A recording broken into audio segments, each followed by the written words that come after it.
moving right along. Can you please respond to the same question? Whether the mechanisms that you've put in place, whether the training that you've done, the awareness programs that you've done, how are you able to check that they are effective as you place these cadets? Okay, so just to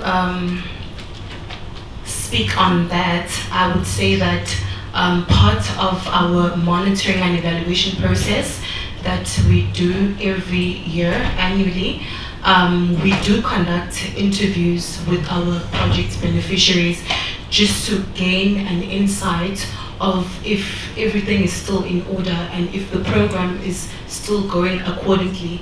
And if we do suspect that there are things that are being kept or swept under the carpet, we try to interrogate more and deal with the interrogation with the training providers. As I've stated, that all the training is conducted by the training providers, SAMSA or Marine Crew Services, but if anything gets out of hand, it is handed to Sayini, and then we proceed with the interrogations.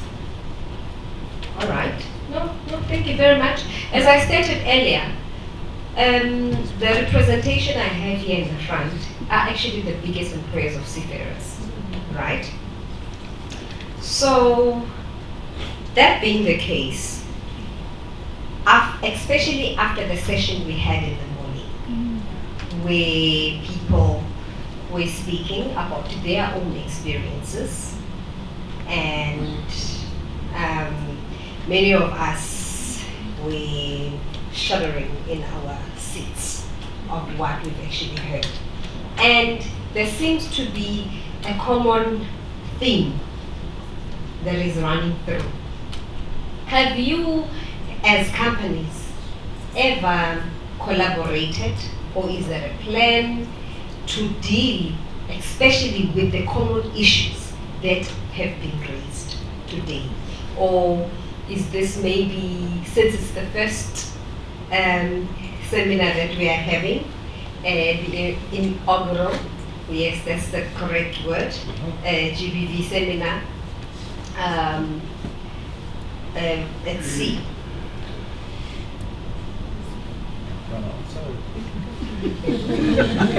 Ladies first.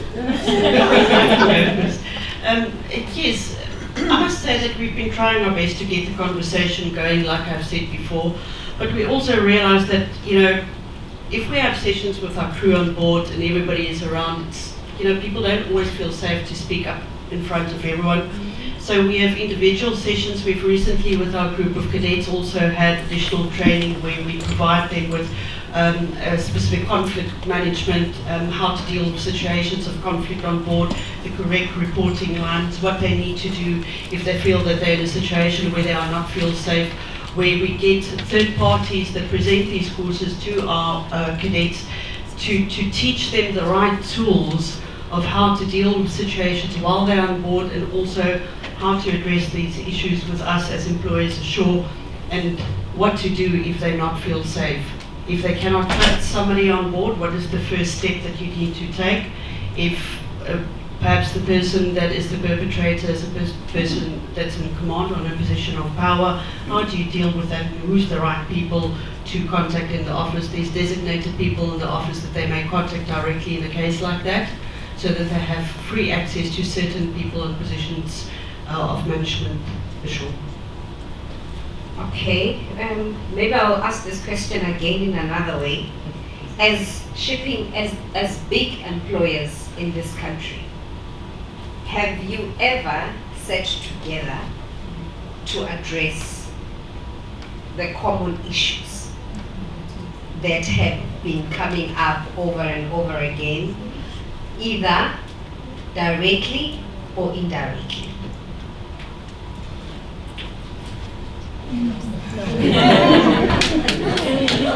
On a grand scale, no. But I think indirectly, yes, because we all work through various manning agencies. So, for example, MSC has taken on its employment through the Shore Shores Ocean Academy, which is directly managed by MSC. So all of our recruitment is taking place through that one space. But I also think, and maybe this is a bit off topic, but I think it speaks to the wider problem of gender-based violence. The question for me is we need to treat the disease, not the symptom. If you stood in a class of 30 people, 5 women, and the lecturer started to make questions about that made you feel uncomfortable, why didn't the men stand up and say, I don't agree? My mother took me aside when I was about 12 years old and said, Ross, let me tell you this. If you ever hurt a woman physically, I'll take you out of this world the same way you came in. Okay? So that lesson has stood me in good stead my whole life. We need to treat from a grassroots level that situation. To have a conversation now is great, it's brilliant, and we need to have more of them. But to solve the problem is an inculcation from when you are young that respect is equal for everyone. And training on board the vessels to ensure that the elder population understands why. And then for us to also create a policy of holding the middle. The middle is always the people that are going to solve your problems. What happens when a captain, who I heard had a horrible experience, comes and asks a person a question and the man doesn't want to help because he doesn't know how to? We need to empower that person to know how to do it. That's treating the disease, not the symptoms. Having a conversation as employers here and say, what are you experiencing? What are you experiencing? What are you experiencing? We're going to say the same thing. How do we solve the problem? Well, we can train, we can train, we can train, we can train.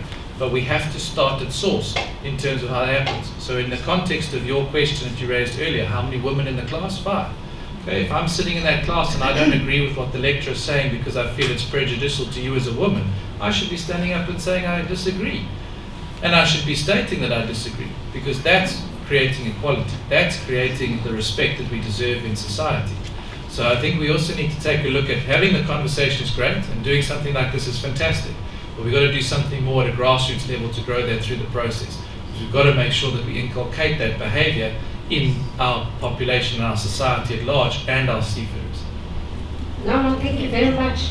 Actually, I'm glad you touched on that example that I shared earlier, because it reminds me of what pilot JJ actually said. Because when she was asked to come and share something on GBV, what was her response? I've never experienced it. That's what she said, right? Until she heard the broader definition of what gender-based violence is.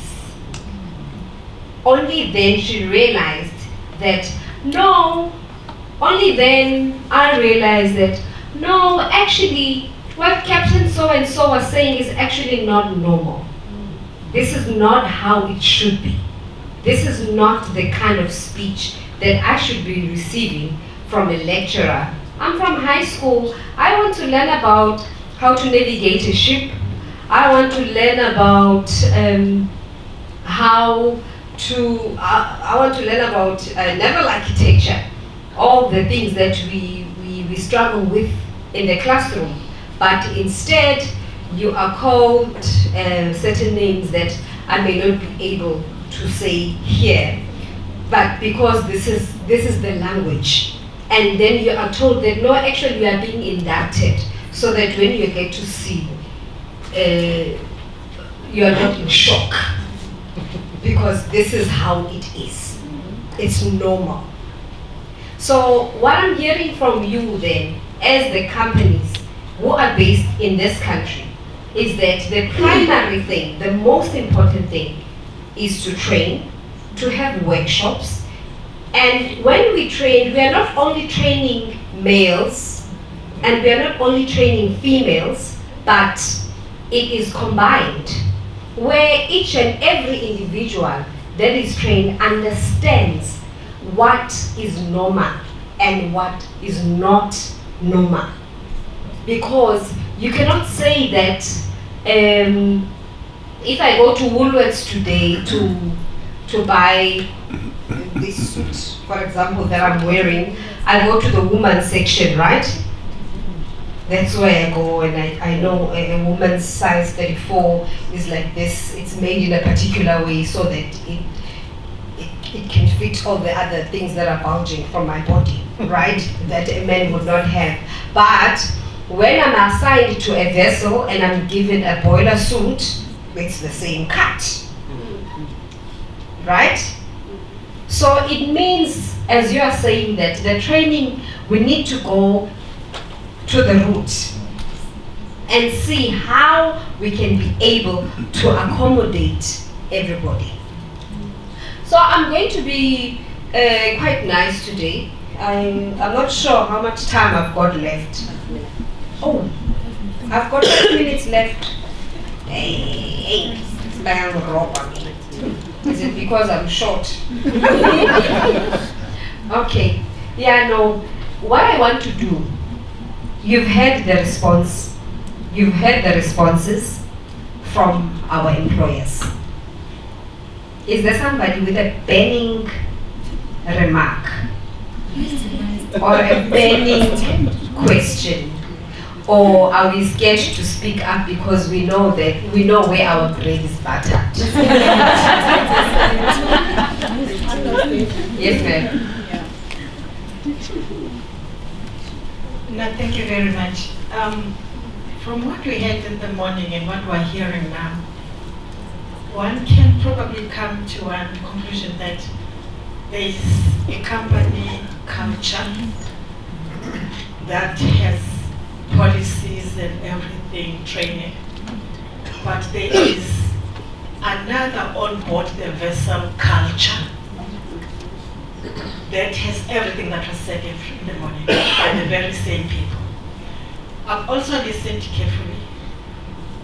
The training seems also to be targeting the cadets, which is correct, but not the captain, who has to take decisions and protect this cadet, so that the cadet is not a victim in the presence of the captain, who they said is God in a vessel.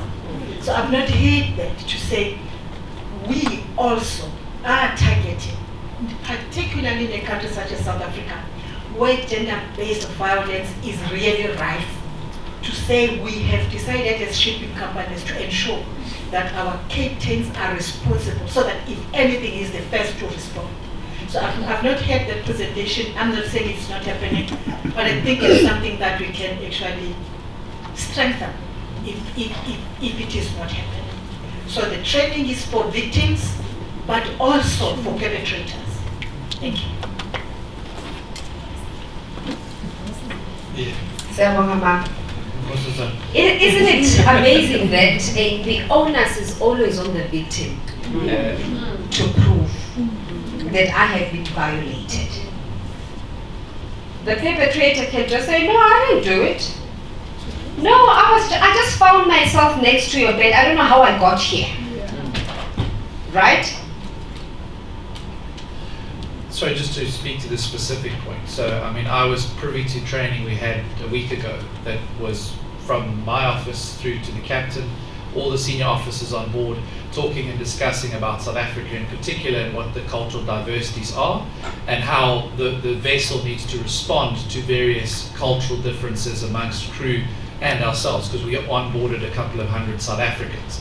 So, again, I think there's probably a distinct difference between a cruise vessel with 1,000 people and a cargo vessel with 20. Okay, on a cruise vessel you've got, you know, multiple layers of various people to go and have a conversation with, and it might be easier to get lost, but it's also much easier to go and have a conversation with people about it. But I think the conversations are happening at that captain level. I'm also, you know, aware of conversations we've had at cargo vessel level where captains are conversations. But sometimes it's difficult to change those people's cultural biases, and sometimes you get bad people, unfortunately, and it's difficult to weed those out. I think you mentioned you were helped by a number of good people, and Captain Keller had mentioned her husband and paid tribute to him for his quality as a human being. And that was what I was trying to refer to, is that we've got to engender that culture of humility amongst all the people. And those people that are the bad apples, we must weed out. And we must deal with them immensely strongly to ensure it doesn't happen. And I think it is happening within the cruise space because we're driving it. And certainly from a South African perspective, we've had this conversation for 3 or 4 years to say, guys, you got 300 South Africans on board the vessel. this is what you need to be aware of. This is what you need to have a look at. We're all different. We don't do the same things, we don't talk the same language, but this is how we can engender respect amongst ourselves. So it is happening. We're not perfect, by no stretch of the imagination. Mistakes do happen, and we also need to weed out bad people and ensure that we deal with those bad people as examples. Okay, thank you very much.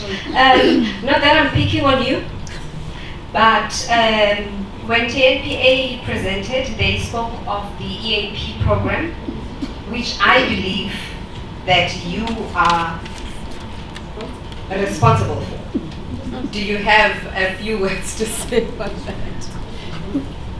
Wow, I didn't expect that. Thank you. My name is Kona Khamwan. Yes, TNPA, and yes, I do manage EAP amongst other things. Sure. This day opened my eyes more. I just have a picture of one young man. I think he was 21 or so. And he came to the office. He was a trainee, he's one of the cadets, and he was doing engineering stuff. And then when he came, he was like, Sisi, I'm done with this thing. I don't care what happens, you can terminate the contract. I am just done. I'm not going to the sea anymore. And he has done all the theory and stuff, and he was left with a year to finish. I tried. Took him to psychologies and stuff like that, but he was like, I don't want to be one of them. I don't want to be like them. If this is what it means, do whatever. So yeah, so there are a lot of cases. I remember one of the colleagues that was sitting here earlier mentioned that one guy left and doesn't know what happened to that person. So I do have experience of those people that will be like, they can just keep their sit time. I am not going back there. Yes, we do have the program, which is 24/7, and there's a toll-free number. People do call when they have challenges, and obviously, yes, it is the victims. And perpetrators, I would be lying if I would say we do something with those. We concentrate on other people to empower them to deal with the situation. And also, yes, we know that most of the time we're being reactive, but we started to do the wellness hour, whereby we are proactive, we talk about these things, and then people open up in those sessions, and they would come for one-on-one sessions after the wellness hour. Wellness hour is where we have an hour in a week where we talk about the psychological challenges, mental health issues that people go through. And yeah, we're trying, but today I can say there's still more that we need to do. Thank you.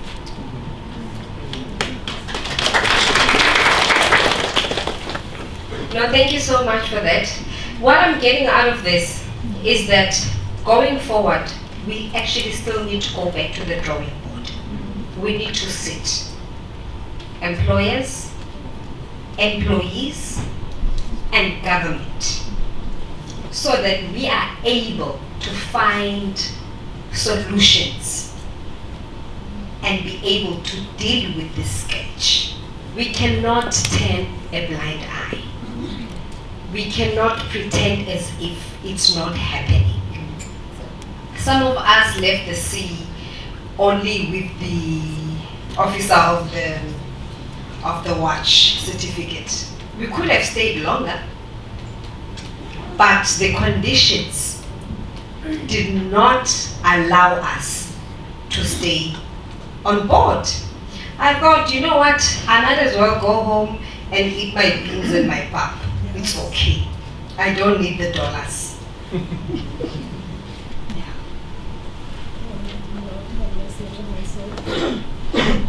Thank you anyway. I just wanted to pose a question to the employers. I myself here am sitting with an employer hat on. Have you guys ever done like a survey internally within your organizations to actually see the response? And I'm asking this in all fairness. We did a survey. We got about how many? Got about 400 seafarers. So we also quite a big employer. Got about 400 seafarers, and we did a survey. And anonymity is one of the biggest things that gets people to do things. but they didn't trust their committees, so they didn't respond. So out of 400, only 37 people complete the survey. That was mostly based on these items. And from that, we couldn't gather much. As a company, we couldn't gather much because only 37 have responded, as opposed to like that's been 10% of the entire fleet. So have you guys done the same? Is there any pointers you can actually give to other employers, even smaller companies around here that are probably looking out to hear what solutions the other solution-based companies have had and gone through? Good girl. I can respond to that. Yes, we do surveys annually where we then get feedback on a range of issues, and those issues are then highlighted, also managed by a third party, and it becomes part of our strategic planning for the year. So yes, we do surveys anonymously to try and get the feedback. It's also the responses, like you say, that matters, to get people to respond to the surveys, but we do rely on surveys as well. Okay, my program director is telling me that my time is finished. There are a few hands that actually are going up. But I believe there's another session for the Q&A, right? We will have a space for the Q&A. But what I would like to do is to thank you for heeding the call and accepting this invitation, because this is the first that it has ever been done in this country, where employees and employers are sitting down and we are discussing real issues, however uncomfortable it may be.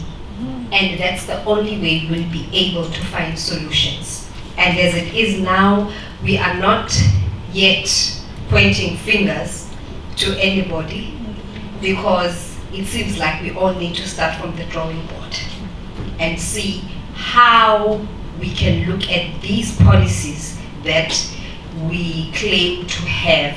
How are they implemented? And how are we able to then now go back and check whether they are actually effective?